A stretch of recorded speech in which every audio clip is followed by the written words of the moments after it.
কিসের তোমার অহংকার, কিসের তোমার তাকাব্বরে, কিসের তোমার দাম্ভিকতা? তোমার সৃষ্টির সূচনা তো মাটি থেকে এসেছে। ইয়া আইয়ুহান নাস, হে মানুষেরা। নাস হচ্ছে কি? বহুবচন। নাস বলা হয় একটা জাতকে, নাস বলা হয় পৃথিবীর সকল মানুষকে বলা হয় নাস। ইয়া আইয়ুহান নাসু উবুদু রাব্বাকুম, এখানে আল্লাহ বলছে হে মানুষেরা সকল তোমরা তোমাদের রবের ইবাদত করো। এখানে বলতে একজন মানুষও বাদ নাই।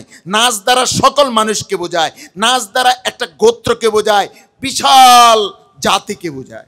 আর ইনসান দ্বারা কি বোঝায়? একজন মানুষকেও বোঝায় এবং একটা মানুষের বৈশিষ্ট্যকে, চরিত্রকে, তার রূপকে উঠাইয়ে ধরে। তাহলে নাস আর ইনসানের মাঝে কি আছে? পার্থক্য রয়েছে। আল্লাহ রাব্বুল আলামিন বলছেন ইয়া আইয়ুহান নাস, হে মানুষ সকল, একজনও বাদ নাই। ওই মানুষ সকল তোমাদেরকে সম্বোধন করে বলছে ইত্তাকু, তোমরা ভয় করো রব্বাকুম, তোমাদের এমন রবকে, এমন লালনকর্তাকে, এমন পালনকর্তাকে, এমন স্রষ্টাকে, যে রব তোমাদেরকে দয়া করে, আল্লাযী খলাকাকুম, যিনি তোমাদেরকে সৃষ্টি করেছেন, মিন নাফসি ওয়াহিদা, একটি মাত্র আত্মা, অর্থাৎ হযরত আদম আলাইহিস সালাম থেকে।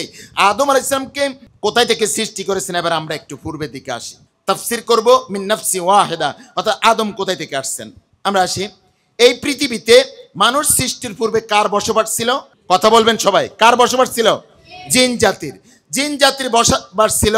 যখন তারা হত্যা, রাহাজানি, খুন খারাপি, দর্শনে মগ্ন হলো, আল্লাহ রাব্বুল আলামিন তাদেরকে ধ্বংস করে দিলেন। ধ্বংস করে দেওয়ার পরে আল্লাহ রাব্বুল আলামিন ফেরেশতাদেরকে নিয়ে একটি বৈঠকে বসলেন। সেই বৈঠকে পরামর্শ সবাই বসলেন। সেখানে আল্লাহ রাব্বুল আলামিন বললেন ইন্নী জাইলুন ফিল আরদি খলিফা, আমি আমার এই দুনিয়াতে প্রতিনিধি সৃষ্টি করতে চাই, তোমাদের মতামত কি? তখন ফেরেশতারা বলেছিল ক্বালু আতাজআলু ফিহা মান ইউফসিদু ফিহা ওয়া ইয়াসফিকুদ দিমা, আল্লাহ এমন জাতি আবার বানাবেন যারা কি করবে? ফিতনা ফাসাদ ঘটাবে, রক্তপাত ঘটাবে। এই ধরনের জাতি আপনি আবার বানাবেন? আল্লাহ কোন উদ্দেশ্যে বানাবেন? কোন কারণে বানাবেন? কারণ এদেরকে বানাইয়ে লাভ কি? আগে তো একবার অনেক দয়া করে, মায়া করে জিন জাতিকে বানিয়েছেন, তারা তো অবাধ্য হয়েছে। আল্লাহ আপনার বানানোর লক্ষ্যটা কি, উদ্দেশ্যটা কি? এই কথা বলার সাথে সাথে রব্বে করিম বলতেছে আমার তো একটাই লক্ষ্য, আমার তো একটাই টার্গেট, ওয়ামা খলাকতুল জিন্না ওয়াল ইনসা ইল্লা লিয়াবুদুন, আমি মানব জাতি এবং জিন জাতিকে সৃষ্টি করি নাই, তবে করেছি একটাই টার্গেট, একটাই লক্ষ্য, তারা আমার গোলামি করবে, আমার ইবাদত করবে, আমার বন্দিগি করবে, আমার দাসত্ব করবে। এই লক্ষ্য নিয়ে আমি সৃষ্টি করছি। তখন ফেরেশতারা বলল রব্বে করিম, যদি তাদেরকে বানানোর উদ্দেশ্য এটাই থাকে, তাহলে তো রব্বে করিম নাহনু নুসাব্বিহু বিহামদিক ওয়া নুকাদ্দিসু লাক, আমরা তো আপনার প্রশংসার সাথে পবিত্রতা ঘোষণা করছি, আপনার পবিত্রতা ঘোষণা করছি, আপনার তাসবিহ পাঠ করছি। তাহলে তো এই জাতি বানানোর কোনো প্রয়োজন নাই, দরকার নাই। ইবাদতে যদি উদ্দেশ্য হয়ে থাকে, আমরা তো ফেরেশতারা ইবাদত করছি, বানানোর প্রয়োজন নাই। আল্লাহ রাব্বুল আলামিন বললেন ক্বালা ইন্নী আ'লামু মা লা তা'লামুন, আমি যা জানি তোমরা তা জানো না, আমি বানাবই, এটা আমার সিদ্ধান্ত। এখন আসেন, ফেরেশতারা আমাদের বিরোধিতা করছে, আমাদের বানানো দরকার নাই, এখন আল্লাহ বানাইছে কেন? আবার বলছে আল্লাহ বানাবেন কি জন্য? বলছে ইবাদতের জন্য। তো বলছে ইবাদতের জন্য তো আমরাই আছি, তাহলে তাদেরকে বানাবেন কি জন্য? এখন আসেন, এখানে একটা প্রশ্ন জাগে, ওই প্রশ্নটার উত্তর দিচ্ছি। কি প্রশ্ন জাগে সেটা বলে দিই। তাহলে ইবাদতের জন্য দরকার নাই। এখন আমাদের ইবাদত এবং ফেরেশতাদের ইবাদতের মাঝে বিশাল তফাৎ রয়েছে। একটা উদাহরণ দিই। আচ্ছা, একজন জন্ম অন্ধ, জন্ম থেকে একবারে অন্ধ, সে আইসা বলে হুজুর আমার জন্য দোয়া করবেন, আমি মাঝে মাঝে নামাজ পড়ি না, মাঝে মাঝে একটু মদ খাই, কিন্তু জীবনে মহান রব্বে করিম যে পর্দা করা ফরজ করেছে, আমি জীবনে কোনোদিন একটা মহিলার দিকে তাকাই নাই, জীবনে কোনোদিন মোবাইলের দিকে আমি তাকাই নাই, জীবনে কোনোদিন সিনেমা দেখি নাই, অশ্লীলতা দেখি নাই, আমি কিন্তু এই শরীয়তের একটা ফরজ বিধান পালন করেছি, জীবনে কোনোদিন আমার এই গুনাহ নাই। একজন অন্ধ, জন্ম থেকে অন্ধ, সে যদি বলে এই কাজটা আমি কি করি নাই, তাহলে কি এটা কোনো কৃতিত্ব হবে বলেন তো? আরে তোর তো আল্লাহ ক্ষমতাই দেন এই তাকানোর জন্য।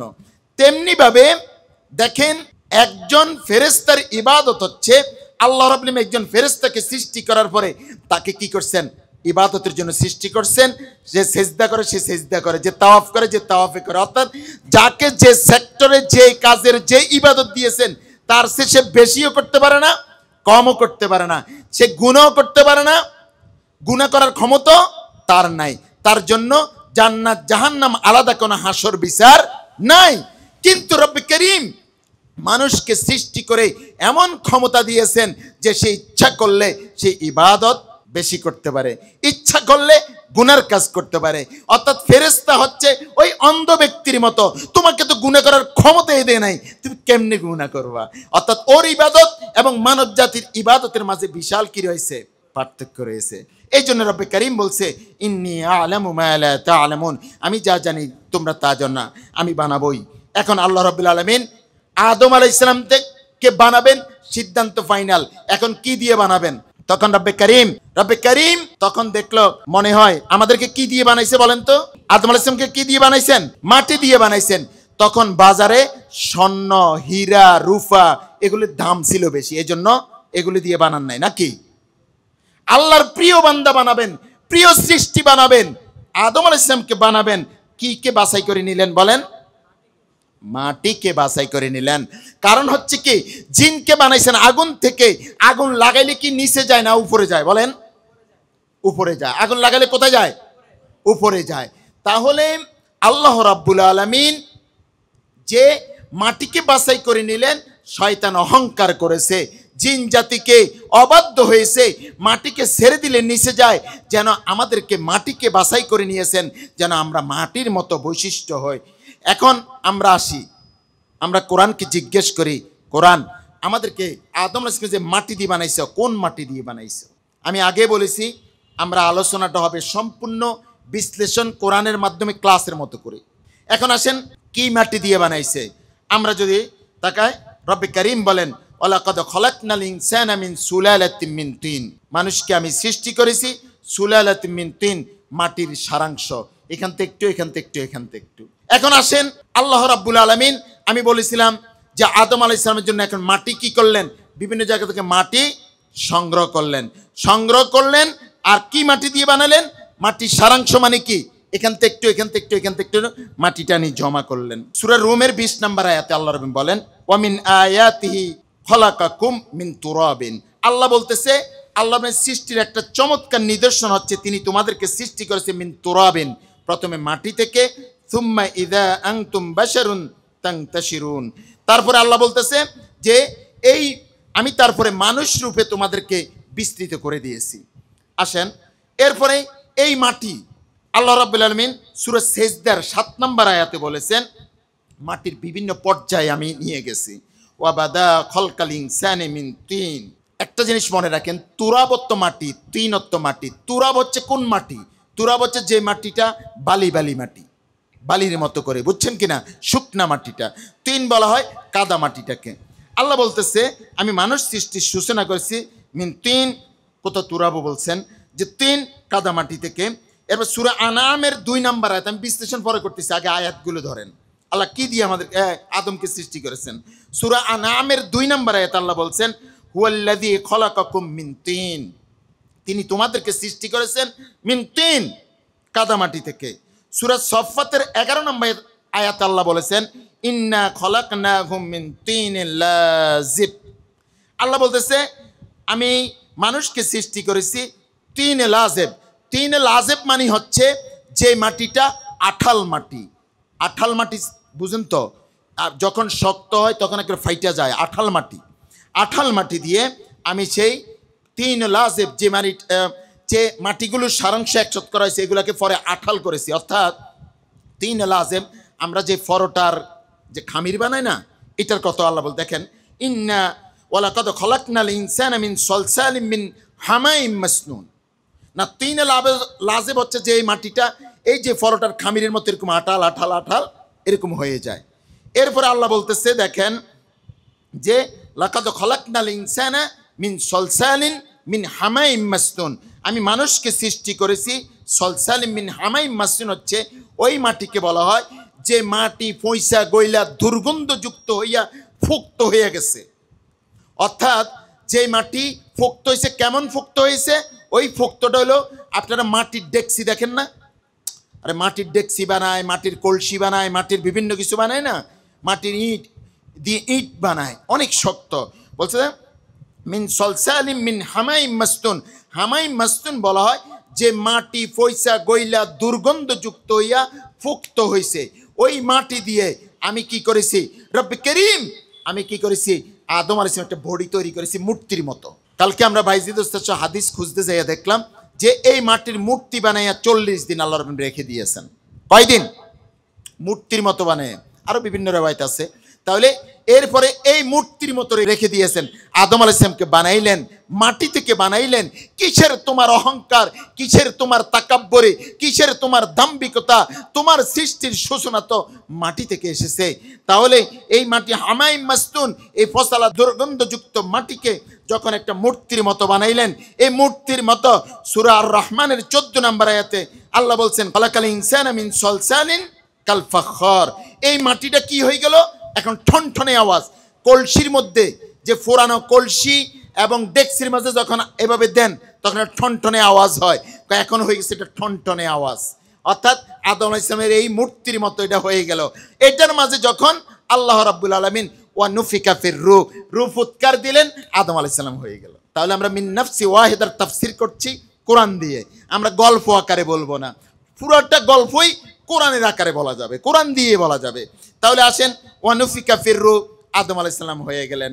আদম আলাইহিস সালামকে বানাইলেন আল্লাহ রাব্বুল আলামিন। আদম আলাইহিস সালামকে বানাইয়া একটা কাজ করছেন, আপনারা যে কাজ করতেছেন, অর্থাৎ এলেম, অর্থাৎ ইলম যে আল্লাহ রাব্বুল আলামিন কি করলেন? মর্যাদাবান করলেন ইলম দিয়া। ওয়া আল্লামা আদম আল আসমা কুল্লাহা, আল্লাহ রাব্বুল আলামিন তারে সৃষ্টি করার পরে সবকিছু শিখাই দিয়েছেন। সুম্মা আরাদাহুম আলাল মালাইকা, এরপরে কি করলেন? আল্লাহ রাব্বুল ফেরেশতাদেরকে ডাক দিলেন, আমি তো আমার আদম বানাই ফেলছি, আর এক ফাঁকে দিয়ে সবকিছু শিখাই দিলেন। তারপরে আল্লাহ রাব্বুল আলামিন ফেরেশতাদের সামনে উপস্থাপন করলেন, ও বলো তো এটার নাম কি, এটা কি, এটা কি, এটা কি, এভাবে একটা একটা করে জিজ্ঞেস করলেন। ফাকালা, অতঃপর তিনি বললেন, আম্বিউনি বিআসমাই হাউলাই ইন কুনতুম সাদিকিন। তোমরা তো তখন বিরোধিতা করেছিলাম, এখন আমি রব্বে কারীম যে আমি সৃষ্টি করেছি আদমকে, তোমরা এগুলো আমাকে বলে দাও। আম্বিউনি বিআসমাই হাউলাই, এই নামগুলি বলো তো। তখন ইন কুনতুম সাদিকিন, ও ফেরেশতারা যদি তোমরা তোমাদের দাবিতে সত্যবাদী হয়ে থাকো। তখন ফেরেশতারা অক্ষমতা প্রকাশ করে বলল, ক্বালু সুবহানাকা লা ইলমা লানা। ক্বালু, ফেরেশতারা এক সমস্বরে জবাব দিল, সুবহানাকা, ও রব্বে কারীম, আপনি অনেক পবিত্র, আপনি মহান। লা ইলমা লানা, আমাদের কোনো জ্ঞান নাই, আমাদের কোনো ইলম নাই, ইল্লা মা আল্লামতানা, আপনি আমাদেরকে যা শিক্ষা দিয়েছেন তার বাইরে একটা শব্দ আমরা জানি না। ইন্নাকা আনতাল আলিমুল হাকিম, নিশ্চয় আপনি হচ্ছেন মহাজ্ঞানী এবং প্রজ্ঞাময়। যখন অক্ষমতা প্রকাশ করলো, আল্লাহর যে সৃষ্টির সেরা জীব আমরা, আদম আলাইহিস সালামকে যে শ্রেষ্ঠত্ব দিবেন, একটা আল্লাহ রাব্বুল আলামিন এমন ভাবে শ্রেষ্ঠত্ব দিয়েছেন, এমনিই ঘোষণা করে দিলে দিতে পারতেন, ঘোষণা এভাবে করেন নাই। ফেরেশতারা যেহেতু আমাদের বিরোধিতা করেছিল, আমাদেরকে নিয়ে কথা বলেছিল, এই জন্য যে ফেরেশতাদের উপরে যে সম্মানিত যে আশরাফুল মাখলুকাত, এই জন্য আল্লাহর সৃষ্টির সেরা হিসেবে ঘোষণা দিবেন।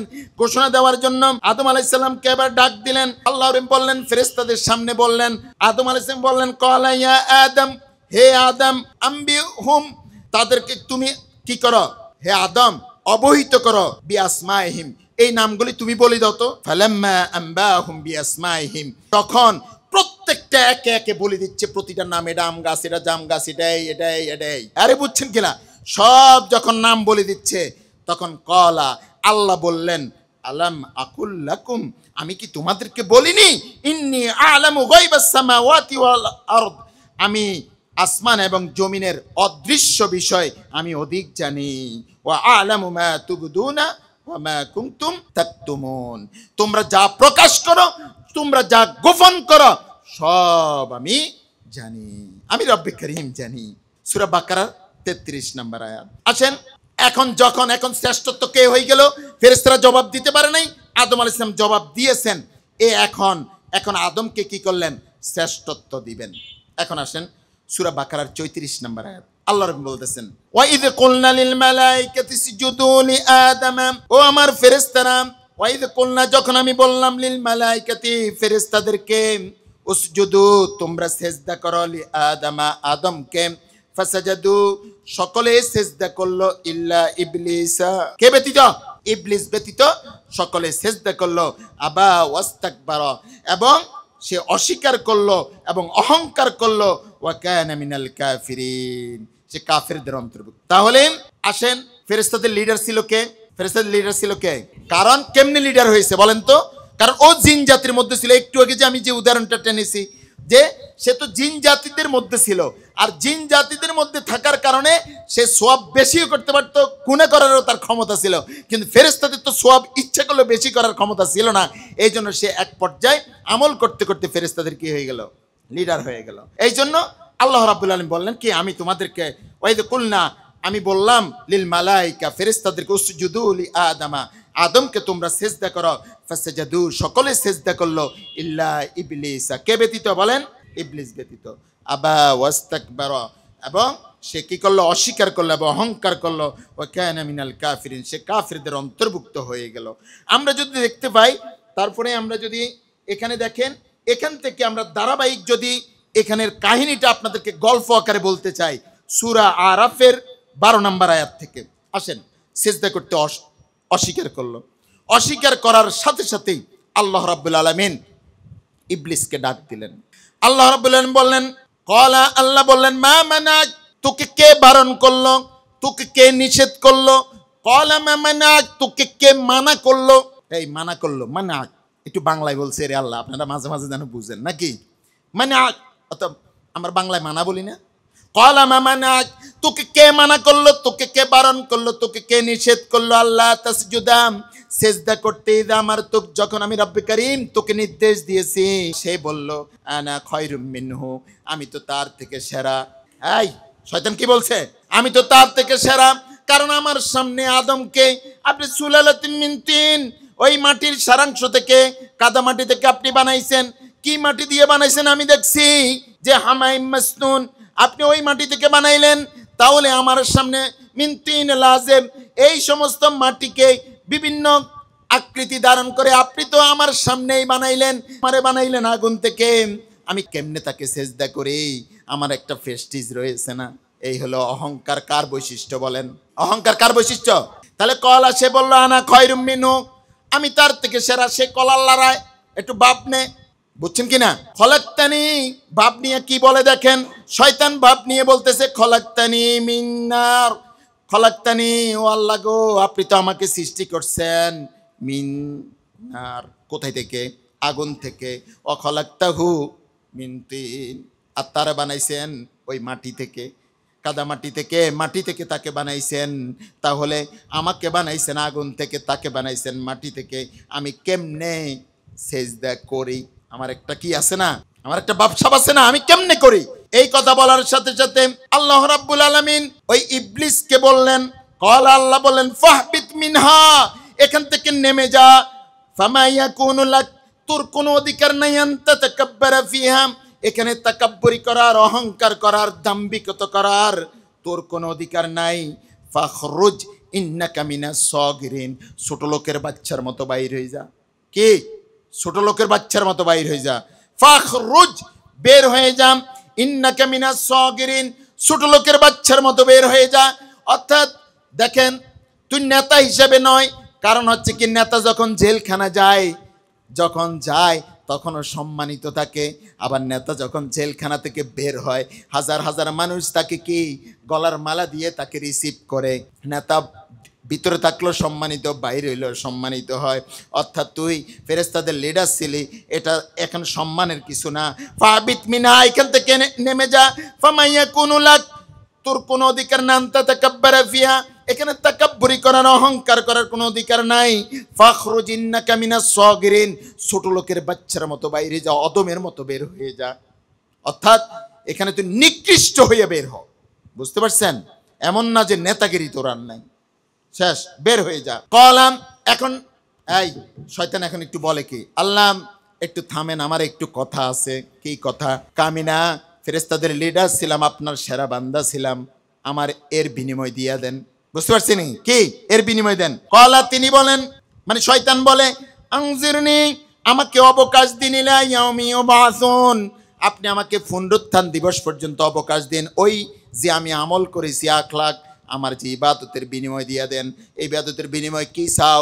যে আমাকে পুনরুত্থান দিবস পর্যন্ত হায়াত দেন, আমি যেন জামিয়াতুল হেরা আল ইসলামিয়ার প্রতিটা ছাত্রের গিরায় গিরায় রগে রগে যেন আমি ঢুকতে পারি, তাদের মগজে ঢুকতে পারে, তাদের কলিজায় ঢুকতে পারে। মাঝে মাঝে একটু ফার্ম পট্টি দিয়া তারে যেন মাদ্রাসাতে বাইর করিয়া বলবান যে গেটটা খোলা আছে, তুই ফালাইয়া যা। আপনারা তো সবাই ভালো, মাঝে মাঝে যে দুই একজনে শয়তানি করেন, এটা কে কে বৈশিষ্ট্য? আপনি ভালো, কে কে করা এটা বলেন তো? কে? মিস্টার ইবলিস, মিস্টার ইবলিসে করায়। তাহলে আমাকে পুনরুত্থান দিবস পর্যন্ত আপনি হায়াত দেন, যেন আমি, এবং এমন ক্ষমতা দেন যেন আমি প্রত্যেকের কি সকল শিরায় শিরায় ঘিরে ঘিরে যাইতে পারি। দেখেন, ক্বালা ইন্নাকা মিনাল মুনজারিন, আল্লাহ রাব্বুল বলতেছে ইন্নাকা মিনাল মুনজারিন, যা তোর চাহিদা অনুযায়ী, তোর আবেদন অনুযায়ী অবকাশশীলদের অন্তর্ভুক্ত করে দিলাম। এই পাইয়া গেছে কি ক্ষমতা? পেয়ে গেছেন। এখন ক্ষমতা পাইয়া যাওয়ার পরে, যখন ক্ষমতা পেয়ে যায়, ক্ষমতার অপব্যবহার কেমনে দেখায়, এখন একটু মোড নিয়ে বলতেছে শয়তান। দেখেন, মিস্টার ইবলিস বলে, কলা, সে বলে, ফাবিমা গাওয়াইতানি, আপনি আমারে গোমরা করছেন, পথভ্রষ্ট করছেন, আমি এবং ক্ষমতা তো দিয়েছেন, আমি কি ঘটামু আপনি জানেন।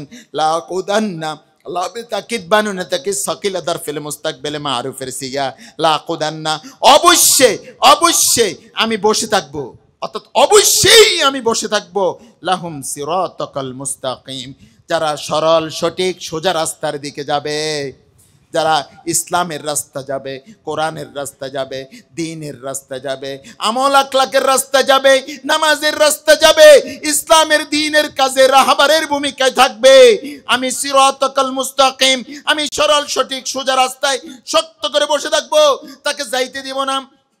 সুম্মা লাতিয়ান্নাহুম মিন বাইনি আইদিহিম ওয়া মিন খালফিহিম ওয়া আন আইমানিহিম। দেখেন, শয়তান বলতেছে যে, ও আমি, দেখো রব্বে কারীম, আমি কিন্তু শুধুমাত্র আপনার দিনদার বান্দাদেরকে সঠিক রাস্তায় যারা যাবে শুধু তাদেরকে সোজা বসে থেকে বাধা দিব না।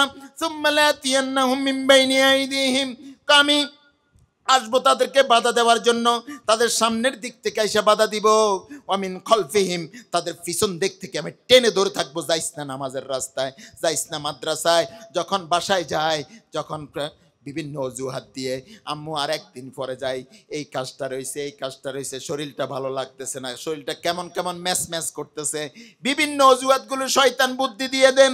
এই জন্য শয়তান বলতেছে, সুম্মা লাতিয়ান্নাহুম মিন বাইনি আইদিহিম, তারপর আমি তাদেরকে সামনের দিক থেকে এসে বাধা দিব, ওয়ামিন খালফিহিম, তাদেরকে পিছন দিক থেকে এসে আমি বাধা দিব, ওয়ান আইমানিহিম, তাদেরকে ডান দিক থেকে আইদা বাধা দিব, ওয়ান শামাইলিহিম, তাদেরকে বাম দিক থেকে এসে বাধা দিব।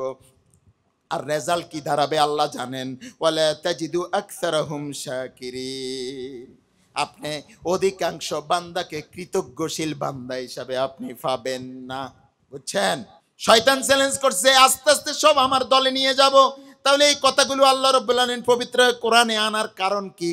আনার কারণ একটাই, আমরা যেন এগুলি থেকে শিক্ষা গ্রহণ করে শয়তানের মিশন কি, শয়তানের ভিশন কি, শয়তানের পরিকল্পনা কি, শয়তানের টার্গেট কি, শয়তান কিভাবে কাজ করেন। রব্বে কারীম কোরআনের মাধ্যমে আমাদেরকে বুঝাই দিচ্ছেন, সাবধান সাবধান, এই শয়তান থেকে তোমরা সাবধান থাকো।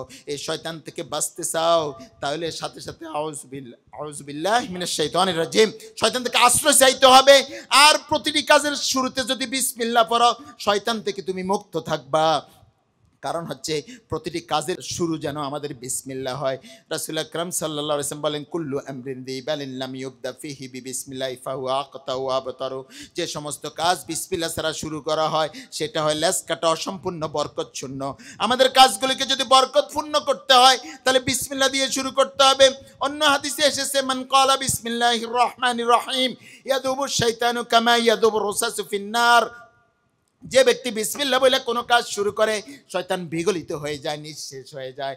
শয়তানের যদি মাজা ভেঙে দিতে হয়, দুর্বল করে দিতে হয়, বিসমিল্লাহর মাধ্যমে আমাদের কাজগুলি শুরু করতে হবে। এই কথা আমরা কখনো ভুলবো না।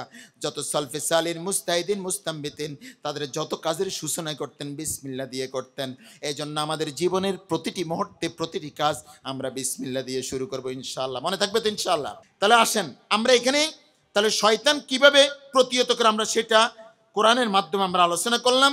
এরপরে আসেন যখন শয়তান এই কথা বলল আল্লাহ রাব্বুল আলামিন এরপরে বলেন ক্বালা খুরুজ মিনহা মাযউমান মাদহুরা, ও মিস্টার ইবলিস, ও বদমাইশ লম্পট, ওই শয়তান, ও খুরুজ মিনহা, এখান থেকে বের হয়ে যা, মাযউমান মাদহুরা, লাঞ্ছিত অপমানিত হয়ে বের হয়ে যা, সাফাফিট ইসলাম।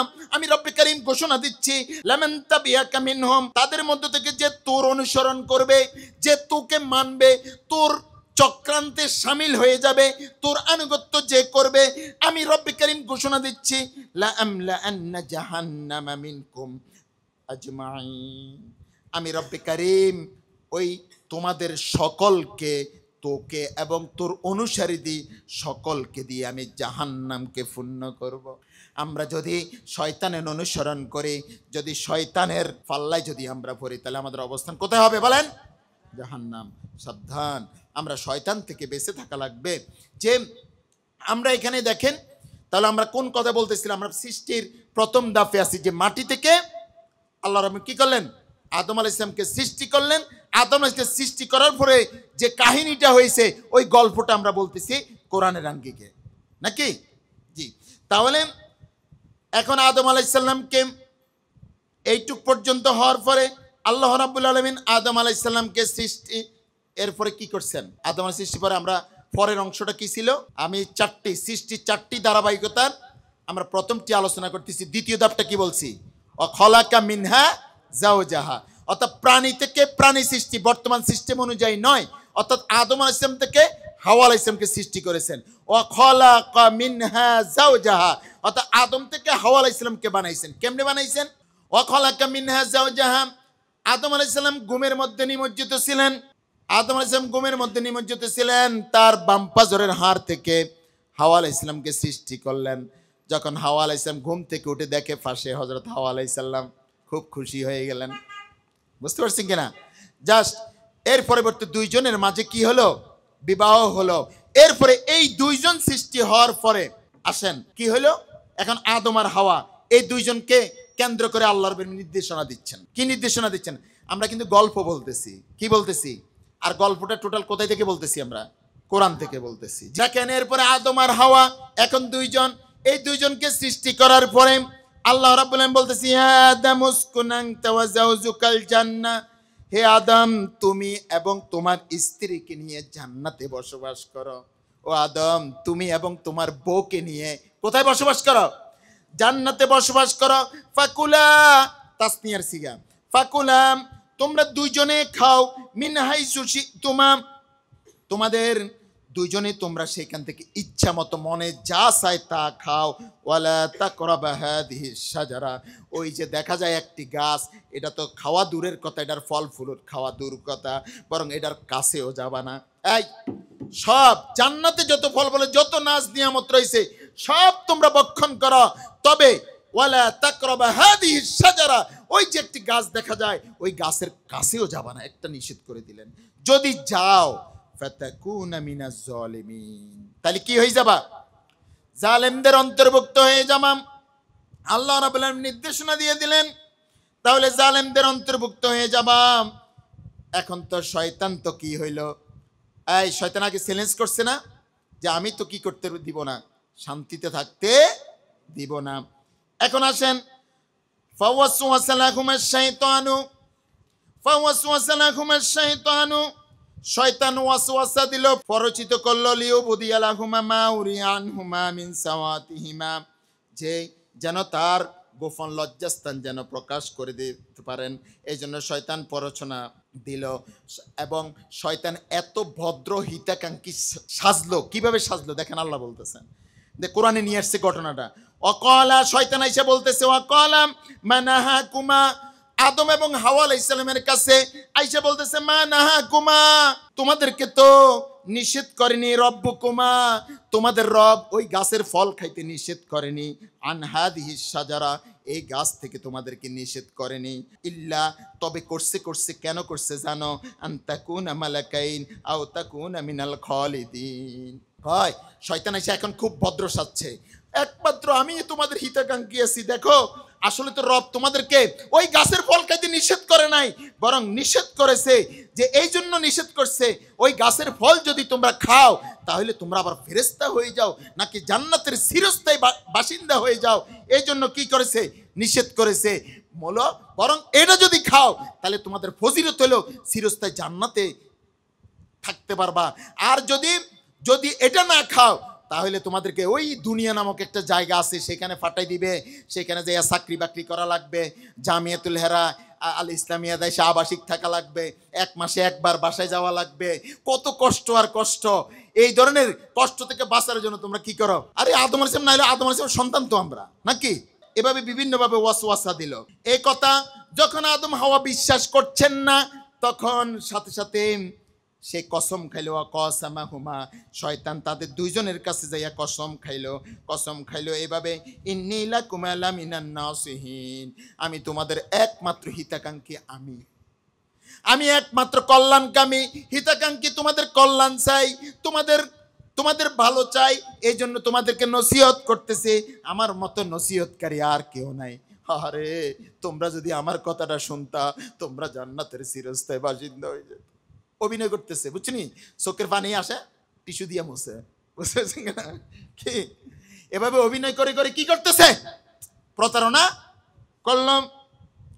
এভাবে যখন অভিনয় করতেছে বারবার হিতাকাঙ্ক্ষী সাইজা, আদম হাওয়া আলাইহিস সালামকে যখন এইভাবে চক্রান্ত ষড়যন্ত্র করতেছেন, ফাদাল্লাহুমা বিগুরুরিন, প্রতারণা দ্বারা একবার প্রতারণা করতে করতে তাদের বুঝাই ফেললো, প্রতারিত করলো। ফালাম্মা যাকাশ শাজারা বাদাত লাহুমা সাওয়াতুহুমা ওয়া তাফিকা ইয়াকসিফানি আলাইহিমা মিন ওয়ারাকিল জান্নাহ। দেখেন তখন ফালাম্মা যাকাশ শাজারা, তখন কি গাছের স্বাদ আস্বাদন করলো, যখন বাদাত লাহুমা সাওয়াতুহুমা, তখন তাদের দুইজনের লজ্জাস্থান ওপেন হয়ে গেল, জান্নাতের পোশাকগুলো খুলে গেল, জান্নাতের পোশাক খুলে যাওয়ার পর ওয়াতাফিকা ইয়াকসিফানি আলাইহিমা মিন ওয়ারাকিল জান্নাহ, জান্নাতের গাছের পাতা দিয়ে লজ্জাস্থান ঢাকা শুরু করলো আদম এবং হাওয়া আলাইহিস সালাম। ওয়া নাদাহুমা রব্বুহুমা, তাদের দুইজনের রব তাদেরকে ডাক দিল, আল্লাহ ডাক দিয়ে বললেন, আলাম আনহাকুমা, আমি কি তোমাদেরকে নিষেধ করিনি, আন তিলকুমা শাজারা, ওই গাছ থেকে কি তোমাদের দুইজনকে কি আমি ওই গাছ থেকে নিষেধ করিনি, ওয়াকুল্লাকুমা, আমি কি তোমাদেরকে আগেই বলে দিই নাই, ইন্নাশ শাইতানা লাকুমা আদুউম মুবিন, শয়তান যে তোমাদের প্রকাশ্য দুশমন, এই কথা কি আমি জানাইনি, কেন তোমরা তার ষড়যন্ত্রে তোমরা কি হয়েছো, প্রতারিত হয়েছো। এভাবে যখন তোমাদের সাথে যেহেতু এই নির্দেশনা লঙ্ঘন করেছো, আর জান্নাতে থাকার তোমাদের অধিকার নাই, দুইজনকে বের করে দিলেন। দুই জায়গায় যদিও রেওয়ায়তটি এসেছে এভাবে, একজন জিদ্দায় পড়েছে, আরেকজন সিংহল দ্বীপটা। আমি যখন শ্রীলঙ্কা গেছি তা আমাকে শ্রীলঙ্কার কয়েকজন মুসলমান বলতেছে যে আদম আলাইহিস সালাম যেখানে নামছে ওই পাহাড়ে যাবেন না, ট্যাক্সি বলতেছে, বুঝতে পারছেন, ওইখানে এই যে শ্রীলঙ্কার একটা সিংহল দ্বীপ, ওইখানে ওইটা একবারে লেখা আছে আদম আলাইহিস সালাম এখানে নামছেন, এরকম তাদের একটা চিহ্নিত সেখানে আছে। এরপরে যাই হোক, যেখানে আল্লাহ রাব্বুল আলামিন, আমরা কোরআন দিয়ে জানছি দুইজনকে দুই জায়গায় পাঠাইছেন। এরপর সাথে সাথে একটি ভুল করলেন শয়তান, একটি ভুল করে শয়তানে পরিণত হইলেন, আর আদম আলাইহিস সালাম একটি ভুল করেই সাথে সাথে পার্থক্যটাকে, শয়তান ভুল করে তাকাব্বুরি করেছে, অহংকার করেছে, আর শয়তানের ষড়যন্ত্রে আদম আলাইহিস সালাম ভুলটি করেই কত নমনীয় হয়েছেন। সাথে সাথে আদম এবং হাওয়া আলাইহিস সালাম কেমন নমনীয় হয়েছেন, রব্বে কারীম বলেন, ক্বালা রব্বানা যালামনা আনফুসানা ওয়া ইন লাম তাগফির লানা ওয়া তারহামনা লানাকুনান্না মিনাল খাসিরিন। দুইজনে বলল, রব্বানা, ও আমাদের রব, ও আমাদের লালন কর্তা পালন কর্তা, আপনি এত দয়া করে এত সুন্দর করে আমাদেরকে সৃষ্টি করে এত নিয়ামত জান্নাতের নিয়ামত দিয়েছেন। জালামনা, আমরা জুলুম করেছি, আনফুসানা, আমাদের নিজেদের নফসের উপরে আমরা জুলুম করেছি। ওয়া ইল্লাম তাগফির লানা, ও রব্বে করিম, আপনি যদি আমাদেরকে ক্ষমা না করেন, ওয়া তারহামনা, আপনি যদি আমাদেরকে দয়া না করেন, লানাকুনান্না মিনাল খাসিরিন, তাহলে তো আমরা ক্ষতিগ্রস্তদের অন্তর্ভুক্ত হয়ে যাব। আমাদের তো বিকল্প কোনো দরজা নাই, তাহলে আমরা কোথায় থেকে? আল্লাহ, তোমার দরজা ছাড়া আর নাই। একটি ভুল করলেন, এই ভুলের জন্য কত বছর পরে আল্লাহ ক্ষমা করছেন কেউ বলতে পারবেন? কোথায় বর্ণনা আছে? কত বছর? প্রায় 300 বছর পরে রব্বে করিম দুইজন জাবালে রহমা আরাফার ময়দানে একটি পাহাড় রয়েছে, ওই পাহাড়ের মধ্যে দুইজন একত্রিত হয়েছেন। আল্লাহ রাব্বুল আলামিন সেইখানে দুইজনকে ক্ষমা করেছেন। বুঝতে পারছেন? তাহলে একটি ভুল করে কত বছর কান্না করে ক্ষমা চেয়েছেন বলেন? 300 বছর। তাহলে আমরা প্রতিদিন কয়টা ভুল করি? কতগুলো ভুল করি? আমি আপনাদেরকে বলবো যে আমাদের ভুল হবেই, আমাদের ভুল হবেই, কিন্তু আমরা যদি রব্বে কারিম, আজকে যদি 100 বারও যদি আমি গুনাহ করি, 100টাও যদি ভুল করি, আমি সাথে সাথে রব্বে কারিমের কাছে খালেস নিয়তে যদি তওবা করি, রব্বে কারিম খুশি হন এবং আমাদেরকে মাফ করে দেন। এই শয়তানকে আমাদেরকে প্রতিহত করতে হবে। এই শয়তান সেই ধোঁকা দিয়েছে আমাদেরকে। দেখেন, আমরা প্রথমত সৃষ্টির, আমি বলেছি আজকের আলোচনার বিষয় ছিল কি আমার বলেন? আজকের আলোচনার মূল বিষয়টা আমি বলেছিলাম আমাদেরকে যে রব্বে কারিম সৃষ্টি করেছেন কয়টা ধারাবাহিকতায়? 4টি। এক হলো মিন নাফসি ওয়াহিদা, অর্থাৎ আদম আলাইহিস সালাম বানাইছেন নিষ্ক্রিয় জিনিস থেকে প্রাণী সৃষ্টি, অর্থাৎ মাটি থেকে আদম আলাইহিস সালামকে বানাইছেন, সৃষ্টি একটা ধারাবাহিকতা।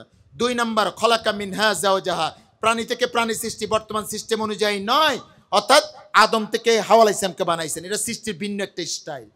3 নাম্বার ওয়া বাসসা মিনহুমা রিজালান কাসীরা ওয়া নিসা, সৃষ্টির 3 নাম্বার সিস্টেম, আদম আর হাওয়া আলাইহিস সালাম এই দুইজন থেকে অসংখ্য নরনারী বানাইছেন, এটা সৃষ্টির 3 নাম্বার সিস্টেম। সৃষ্টির আরেকটা সিস্টেম 4 নাম্বার, সেটা হলো আল্লাহ রাব্বুল বাবা ছাড়া মা থেকে মানুষ বানাইছেন হযরত ঈসা আলাইহিস সালামকে। সৃষ্টির কয়টা ধারাবাহিকতা? আমি বলছি যে 4টি ধারাবাহিকতার আজকে প্রথম ধাপ মিন নাফসি ওয়াহিদা, অর্থাৎ আদম আলাইহিস সালাম কোথায় থেকে আসছেন, আল্লাহর কি লক্ষ্য উদ্দেশ্য, মানব সৃষ্টির ইতিহাসের প্রথম তরিকাটা আমি আলোচনা করব। যে আলহামদুলিল্লাহ আমি প্রথম তরিকাটা আলোচনা করলাম যে মাটি থেকে আসলো। সার কথা, আজকের পুরো আলোচনার সার কথা হচ্ছে যে এইটুক, যে আল্লাহ রাব্বুল আলামিন জিন জাতি অবাধ্য হওয়ার পর আল্লাহ পরিকল্পনা করলেন আদমকে বানাবেন, স্বর্ণ দিয়ে বানাননি, আল্লাহ রাব্বুল আলামিন মাটিকে বাছাই করে নিলেন। লাকাদ খলাকনাল ইনসানা মিন সুলালাতিন মিন তিন, মাটির সারাংশ দিয়ে তিনে লাজিম হামাইম মাসনুন, মাটির ধরনগুলো কি ছিল রব্বে করিম বলেছেন, ওই ধরন দিয়ে আল্লাহ আদমকে বানাইলেন। আদমকে বানিয়ে ফেরেশতাদের সাথে শ্রেষ্ঠত্ব দিয়েছেন, যে এলেম শিক্ষা দিয়েছেন, আমরা যে এলেম অর্জন করছি, তাহলে এলেমের মাঝেই সম্মান রয়েছে। এই এলেমকে সামনে আইনেই কিন্তু ফেরেশতাদের সামনে শ্রেষ্ঠত্ব দিয়েছেন। ওয়া আল্লামা আদম আল আসমা, তাহলে এই যে এলেমের শ্রেষ্ঠত্ব দিয়ে আদম আলাইহিস সালামকে আল্লাহ বানাইলেন। আদম থেকে পরে আলোচনা করেছি, আদমকে বানানোর পরে ফেরেশতাদেরকে যে শ্রেষ্ঠত্ব দিয়েছেন, তারপরে হাওয়া আলাইহিস সালামকে বানাইলেন, এবং আদম আর হাওয়ার মাঝে আদমকে যখন সেজদা করেনি তখন শয়তানে পরিণত হয়েছে। শয়তানে পরিণত হওয়ার পরে ওই ইবলিসে কি কি করেছে, ওই অবস্থায় সবগুলা কোরআনের মাধ্যমে যেভাবে সূরাতুল আরাফের ঘটনা আকারে এসেছে, সম্পূর্ণ আয়াত দিয়ে আমি সেটা আলোচনা করেছি।